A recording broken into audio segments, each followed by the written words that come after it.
Cuán firme cimiento se ha dado a la fe. A través de la Biblia, un análisis de la Biblia libro por libro que le ayudará a crecer espiritualmente. Estos estudios fueron diseñados por el Dr. J. Vernon McGee. Acompáñenos en este fascinante recorrido a través de la Biblia. La palabra de Dios. Bienvenidos a través de la Biblia. Es el programa donde usted conoce a Dios en su palabra y les habla Geyel Ortiz, su anfitrión. Hoy estamos viajando en nuestro autobús imaginario a través de las páginas del primer libro de Samuel, capítulo 26, empezando específicamente en el versículo 13. Y vamos a estudiar hasta el capítulo 28, versículo 7. Y como ustedes saben, estamos ya casi por terminar el primer libro de Samuel y luego pasaremos 3 semanas completas en el segundo libro de Samuel. Si todavía no tiene las notas y bosquejos y si no recibe nuestro boletín mensual, visite a través de la Biblia.org/notas, a través de la Biblia.org/notas, y allí usted puede suscribirse para recibir el boletín y las notas y bosquejos, y también puede descargarlos de manera directa. Antes de iniciar, quisiera compartir un testimonio de Edgar que comentó en Facebook. Es impresionante la manera en que explican la palabra de Dios. Me siento bendecido de poder escuchar estos fascinantes estudios. Les recomiendo a todos que los lean este comentario, que escuchen o busquen la aplicación de A Través de la Biblia o Radio Transmundial para que puedan subirse al autobús bíblico, y sé que será de bendición como lo está haciendo para mi vida. Dios los bendiga rica y abundantemente. Muchas gracias, Edgar, por darnos este comentario y a la vez invitar a otros a que se unan a formar parte de nuestro recorrido. Compruebe de que este recorrido será de bendición para su vida. Oremos para iniciar. Padre Celestial, nos encomendamos a ti y a tu Espíritu Santo para que tu palabra nos muestre tu voluntad y podamos aplicarla a nuestra vida. En el nombre de Jesús oramos. Amén. Continuamos hoy estudiando el capítulo 26 del primer libro de Samuel. Y en nuestro programa anterior estábamos viendo cómo David y Abisai habían entrado al campamento de Saúl y habían pasado revista. Y habían encontrado a Saúl dormido en una trinchera, rodeado de sus hombres. A la cabecera de su cama vieron su lanza clavada en la tierra. Aunque David tiene la oportunidad de matar a Saúl, rehúsa hacerlo. Rehúsa aprovecharse de esa oportunidad. No quiere alzar su mano contra el ungido del Señor. Luego vimos cómo decidió tomar la lanza y la vasija de agua de Saúl, y nadie se despertó porque el Señor había causado que un profundo sueño cayera sobre Saúl y sus hombres. Leamos hoy el versículo 13 de este capítulo 26 del primer libro de Samuel. Entonces pasó David al lado opuesto y se puso en la cumbre del monte a lo lejos, habiendo gran distancia entre ellos. Ahora David se aparta del campamento de Saúl, pero no volvió donde estaban sus hombres. Fue al otro lado del campamento de Saúl y se paró en la cumbre de un monte. Era un lugar desde donde podía escaparse fácilmente si alguien le perseguía.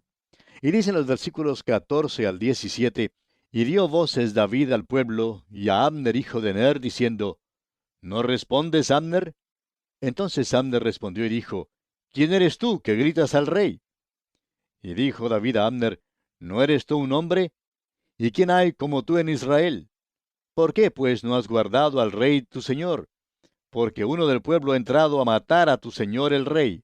Esto que has hecho no está bien. Vive Jehová que sois dignos de muerte, porque no habéis guardado a vuestro señor, al ungido de Jehová. Mira pues ahora dónde está la lanza del rey y la vasija de agua que estaba a su cabecera.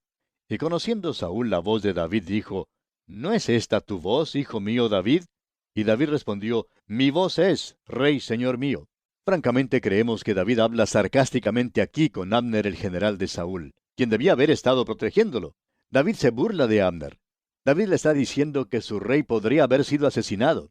Ahora, mientras David grita esto, creemos que el rey y sus hombres empiezan a despertarse y se preguntan en cuanto a lo que ha pasado. Luego David pregunta, ¿dónde están la lanza y la vasija de agua de Saúl? No están.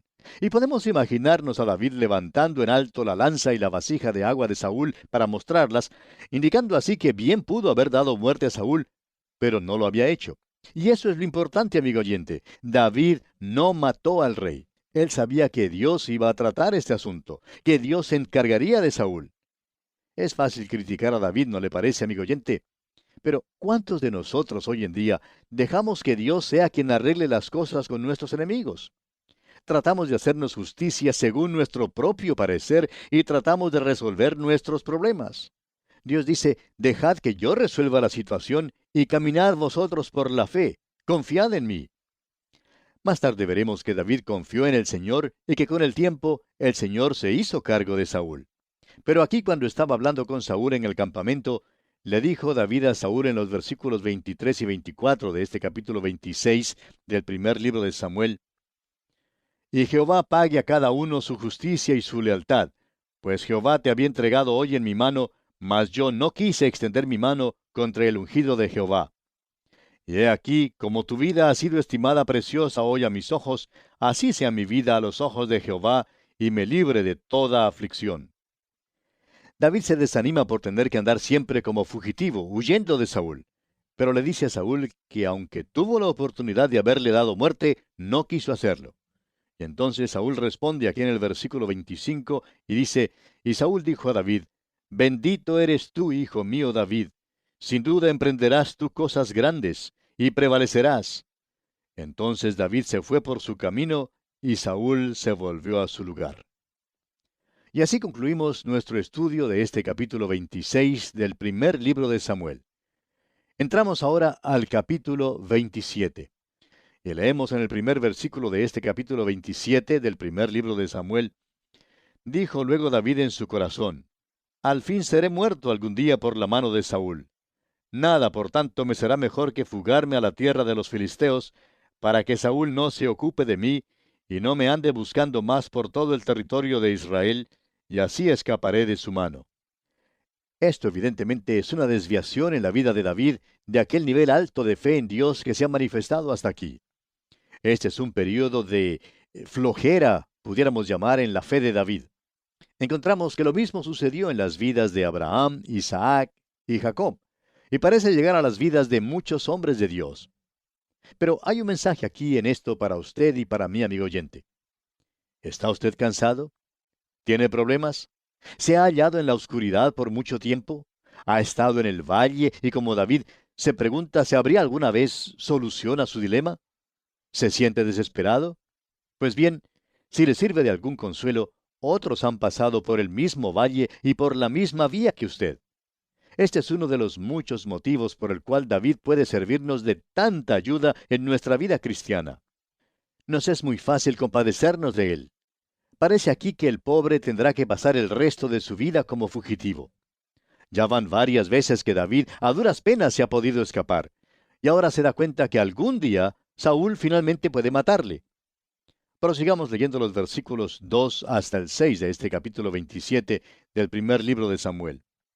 Se levantó pues David y con los 600 hombres que tenía consigo se pasó a Aquis, hijo de Maoc, rey de Gat. Y moró David con Aquis en Gat, él y sus hombres, cada uno con su familia. David con sus 2 mujeres, Ahinoam, jezreelita, y Abigail, la que fue mujer de Nabal, el de Carmel. Y vino a Saúl la nueva de que David había huido a Gat, y no lo buscó más. Y David dijo a Aquis, si he hallado gracia ante tus ojos, séame dado lugar en alguna de las aldeas para que habite allí, pues ¿por qué ha de morar tu siervo contigo en la ciudad real? Y Aquis le dio aquel día a Siclag, por lo cual Siclag vino a ser de los reyes de Judá hasta hoy. Este hombre David se siente desanimado, desalentado y abatido. E hizo algo que, francamente, nunca debió haber hecho. Salió de la tierra de los israelitas y se fue a vivir en la tierra de los filisteos. Ahora se encuentra entre los enemigos de Dios. Leamos los versículos 7 al 12 de este capítulo 27 del primer libro de Samuel. Fue el número de los días que David habitó en la tierra de los filisteos 1 año y 4 meses. Y subía David con sus hombres y hacían incursiones contra los jesuritas, los jezritas y los amalecitas, porque estos habitaban de largo tiempo la tierra, desde como quien va a Ashur hasta la tierra de Egipto. Y asolaba David el país, y no dejaba con vida hombre ni mujer, y se llevaba las ovejas, las vacas, los asnos, los camellos y las ropas, y regresaba a Aquis. Y decía Aquis, ¿dónde habéis merodeado hoy? Y David decía, en el Negev de Judá y el Negev de Jerameel, o en el Negev de los Ceneos. Ni hombre ni mujer dejaba David con vida para que viniesen a Gad diciendo, no sea que den aviso de nosotros y digan, esto hizo David. Y esta fue su costumbre todo el tiempo que moró en la tierra de los filisteos. Y Aquis creía a David y decía, él se ha hecho abominable a su pueblo de Israel y será siempre mi siervo. Y así concluimos el capítulo 27 de este primer libro de Samuel. Y llegamos ahora al capítulo 28. En este capítulo, el rey Aquis confía en David. Saúl, siendo desechado por Dios, consulta a una pitonisa, o sea, una hechicera. Samuel aparece de entre los muertos.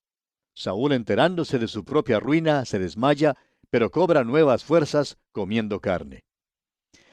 La entrevista de Saúl con la divina de Endor plantea y promueve muchas preguntas. La principal tiene que ver con Samuel.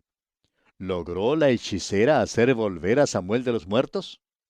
Si es así, este es el único caso en todas las Escrituras. Ahora, la Biblia condena en forma total y absoluta tales prácticas de nigromancia, de acuerdo a lo que encontramos allá en el capítulo 18 de Deuteronomio, versículos 9 al 14.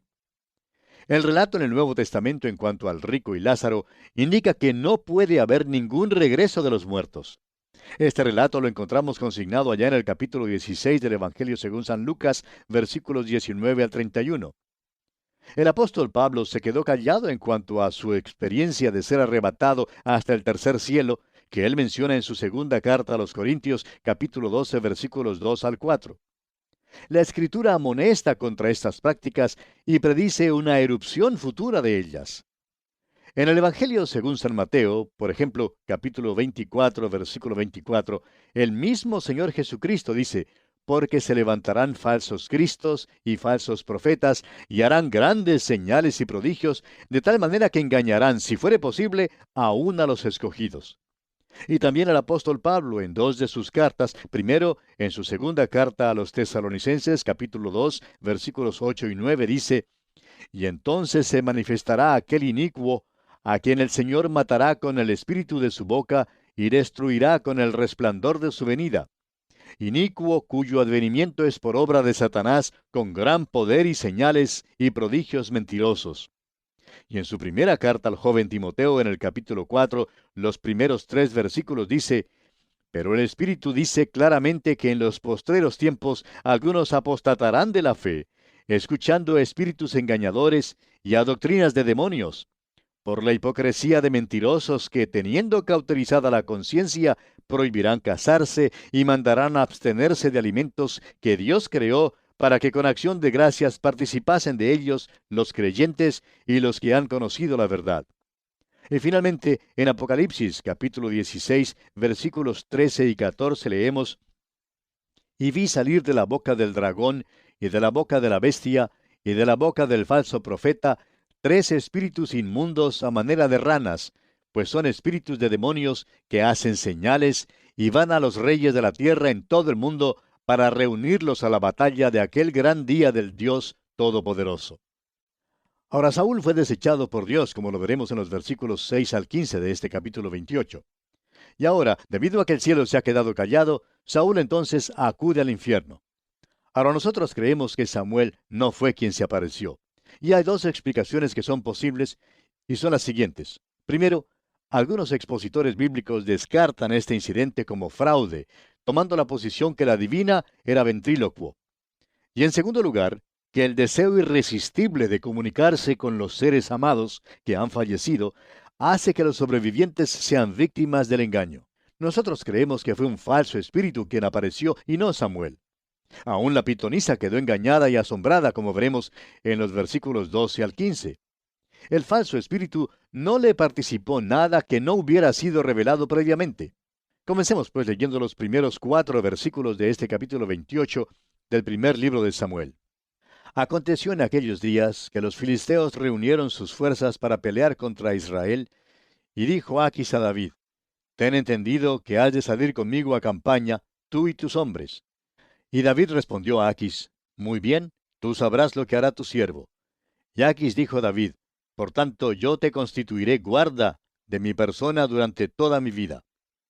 Ya Samuel había muerto, y todo Israel lo había lamentado, y le habían sepultado en Ramá, su ciudad. Y Saúl había arrojado de la tierra a los encantadores y adivinos. Se juntaron pues los filisteos y vinieron y acamparon en Sunem, y Saúl juntó a todo Israel y acamparon en Gilboa. Nuevamente los filisteos reunieron sus tropas para ir a la guerra contra Israel. Ahora David no les dio ninguna promesa clara de que les ayudaría en su guerra contra los israelitas. Samuel recién había muerto y todo Israel lo estaba llorando. Pero durante este tiempo de tristeza, los filisteos se habían reunido en Sunem, y por tanto Saúl reúne sus tropas en Gilboa. Continuemos ahora con los versículos 5 hasta el 7 de este capítulo 28. Y cuando vio Saúl el campamento de los filisteos, tuvo miedo y se turbó su corazón en gran manera. Y consultó Saúl a Jehová, pero Jehová no le respondió ni por sueños, ni por Urim, ni por profetas. Entonces Saúl dijo a sus criados, Buscadme una mujer que tenga espíritu de adivinación, para que yo vaya a ella y por medio de ella pregunte. Y sus criados le respondieron, He aquí hay una mujer en Endor que tiene espíritu de adivinación. Ahora, siendo que Dios no estaba hablando con Saúl, él buscó una nigromante. Tenía miedo y no sabía qué hacer. Sus siervos hallaron tal persona en Endor. Ahora, Endor significa ventrílocuo. La divina de Endor era ventrílocuo. Creemos que en parte ella engañaba y que en parte estaba entregada al espiritismo. Ahora quisiéramos pausar aquí por un momento para decir algo en cuanto al espiritismo. Vivimos en un tiempo, amigo oyente, cuando hay cosas en la religión que causan unas emociones vivas. Una de las vías que los que buscan las cosas emocionantes están explorando es el espiritismo moderno o la nigromancia antigua.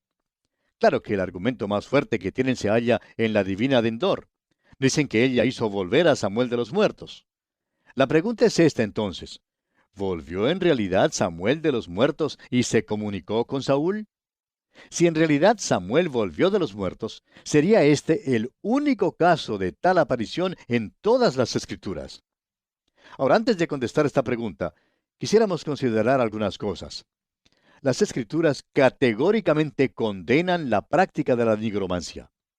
Allá en Deuteronomio capítulo 18, versículos 9 al 14, leemos en cuanto a este tema, Cuando entres a la tierra que Jehová tu Dios te da, no aprenderás a hacer según las abominaciones de aquellas naciones. No sea hallado en ti quien haga pasar a su hijo o a su hija por el fuego, ni quien practique adivinación, ni agorero, ni sortílego, ni hechicero, ni encantador, ni adivino, ni mago, ni quien consulte a los muertos, porque es abominación para con Jehová cualquiera que hace estas cosas, y por estas abominaciones Jehová tu Dios echa estas naciones de delante de ti. Perfecto serás delante de Jehová tu Dios, porque estas naciones que vas a heredar a agoreros y a adivinos oyen, mas a ti no te ha permitido esto Jehová tu Dios. Ahora permítanos advertirle, amigo oyente, que vivimos en tiempos cuando nuevamente se está haciendo muchas de las cosas que aquí se mencionan y se condenan. Una revista noticiosa muy reconocida y de gran circulación mundial, que se publica en varios idiomas, publicó una vez los nombres de dos sortílegos, o sea, esas personas que adivinan o pronostican alguna cosa por medio de suertes supersticiosas. Según explicó la revista, la mayoría de las estrellas de Hollywood los consultaban para enterarse de lo que el futuro les traería. Vemos un gran resurgimiento de esto hoy en día, pero en realidad el ocultismo en todas sus formas es algo que ya ha sido practicado por mucho tiempo. Allá por el año 1947, una publicación de la Iglesia de Inglaterra publicó un artículo en el cual decía, a pesar de la gran cantidad de fraude, falsificación, engaño e interpretación de los pensamientos, ya sea consciente o no sea consciente, con la cual el investigador de fenómenos psíquicos tiene que contender, hay un núcleo de materia genuina que no se puede explicar con nuestro conocimiento presente, sino solo aceptando la hipótesis de que las personalidades humanas continúan su existencia más allá de la muerte y que las personas tienen el poder y el don de ponerse en contacto con ellas. Las iglesias no tienen nada que temer en cuanto al genuino fenómeno psíquico. Hasta aquí el artículo. Ahora esto es asombroso ya que desde ese entonces ha habido un creciente interés en la observación de las estrellas. El interés en la supuesta ciencia de la percepción extrasensorial también ha crecido. Son muchos los que se compran horóscopos, y al fin y al cabo son millones de dólares los que se gastan. Según otra información periodística, solamente en los Estados Unidos los astrólogos reciben anualmente varios millones de dólares. Hay por lo menos unos 5,000 astrólogos que trabajan a horario completo y unos 100,000 astrólogos aficionados que solo dedican unas pocas horas por semana a esto. Estos cobran aproximadamente 100 millones de dólares por año a más de unos 10 millones de creyentes, y la mayoría de ellos son mujeres. Eso es lo que informó el artículo. Permítanos decir, amigo oyente, que la palabra de Dios categóricamente condena toda esta clase de actividades y Dios ha juzgado a las naciones en el pasado por involucrarse en semejantes prácticas. Aún desterró a su propio pueblo por apartarse de él para volverse a estas diferentes abominaciones. Amigo oyente, estas son las prácticas de la hora presente, y las Escrituras nos amonestan de su peligro y predice que en los tiempos del fin del mundo habrá una erupción de estas prácticas. Ahora, en el relato de el rico y el mendigo Lázaro, que tenemos en el capítulo 16 del Evangelio según San Lucas, versículos 19 al 31, usted recordará que el rico le pidió a Abraham que enviara a Lázaro a donde él estaba para que le refrescara la lengua. Abraham le respondió que eso no era posible porque había una gran sima entre los dos lados que ninguno podía pasar de un lado al otro. El rico insistió entonces que Abraham enviara a Lázaro a la casa de su padre, porque él tenía 5 hermanos y quería que Lázaro les testificara para que ellos no fueran a ese mismo lugar de tormento en que él estaba. Una vez más, Abraham rechaza esta petición, recordándole que sus hermanos ya tenían a Moisés y a los profetas y que debían escucharles a ellos. O sea que de ninguna manera podría Lázaro volver al mundo de los vivos. Pablo, por su parte, fue arrebatado al tercer cielo, pero mantuvo silencio en cuanto a aquella experiencia. No podía hablar de lo que había visto, como lo menciona en su segunda carta a los Corintios capítulo 12, versículos 2 al 4. Y en su segunda epístola a los Tesalonicenses capítulo 2, versículo 9, como leímos hace un momento, dice el apóstol, inicuo, cuyo advenimiento es por obra de Satanás, con gran poder y señales y prodigios mentirosos. También, escribiendo al joven predicador Timoteo, le dice en su primera carta, capítulo 4, versículo 1, pero el Espíritu dice claramente que en los postreros tiempos algunos apostatarán de la fe, escuchando espíritus engañadores y a doctrinas de demonios. La adoración a Satanás se ha proliferado tanto, amigo oyente, que hasta existe iglesias, o lo que ellos llaman iglesias, en donde en realidad se le rinde culto a Satanás. Esto es algo que la palabra de Dios dice que aumentará en los tiempos postreros. Encontramos pues ahora a Saúl visitando a esta pitonisa de Endor. Y vamos a considerar este incidente, Dios mediante, en nuestro próximo programa. Por hoy vamos a detenernos aquí.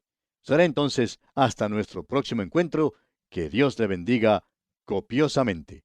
¿Fue de ayuda para usted el estudio de hoy? ¿Desea enviarnos algún comentario de lo que ha estado escuchando? Entonces escríbanos, no espere más. Nuestro correo electrónico es atv@transmundial.org. atv@transmundial.org. Si desea recibir las notas y bosquejos de lo que estamos estudiando, suscríbase gratis en nuestra página en internet a través de la Biblia.org/notas, a través de la Biblia.org/notas. Hemos llegado al final por el día de hoy. Díganos, ¿fue de ayuda para usted el estudio de hoy? ¿Desea enviarnos algún comentario acerca de lo que ha estado escuchando? Entonces escríbanos, no espere más. Si desea recibir las notas y bosquejos de lo que estamos estudiando, suscríbase gratis en nuestra página en internet a través de la Biblia.org/notas. A través de la Biblia.org/notas. Si desea escuchar nuevamente el programa o si se perdió alguno de ellos, visite a través de la Biblia.org. Repito, a través de la Biblia.org o escriba al correo electrónico atv@transmundial.org. atv@transmundial.org. A través de la Biblia.